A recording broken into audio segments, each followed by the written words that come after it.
Abi 5, bir daha 6. Tamam canım kardeşim. 6 حاجة. يا حلالي حلالي بعدين انا حليب.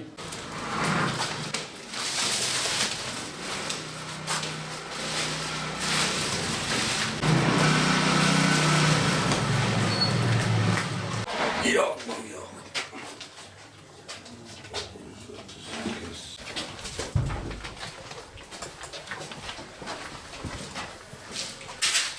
Dördüncü aydan paneri, Murat'ın panerini getiriyorlar buraya.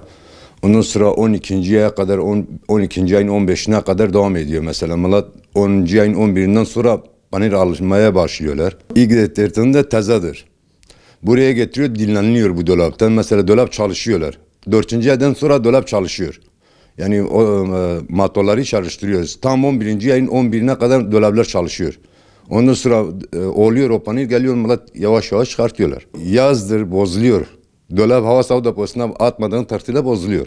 Eskide panelleri doyuyordu ama kokuyordu mesela. Şimdi şu anda öyle o eskide o sistem yoktu. Öyle sana söyleyeyim. Bu sistem yoktu eskide.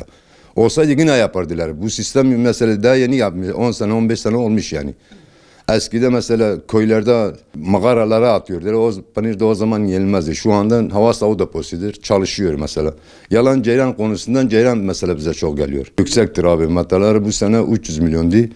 Yani bu sene gelse mesela 300 milyona bıraktık. Ceyran %38 attılar üzerine. Biz zarar ettik yani. Mesela ne kadar ceyran yükselse biz de o mataların üzerine atıyoruz. Mecburi atıyoruz yani.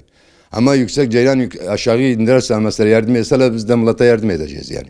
والله herhalde 5. yemeğini 5 lira herhalde. 5 şey bun borka. Şişme. Abdere salga biri haya khırana bir başladırını paniri mapçan salatını eminim. Savcı memnun. Peyniri bırakmıştım. Peynirimi almaya geldim. 6 ay oldu. Yazın sıcakta peynir durmasın diye soğuk hava deposuna gönderiyoruz. Çünkü evde kalsa bozulabilir. Peynir o zaman eksiydi. Şu anda getirdik buraya. Eve götüreceğiz şimdi.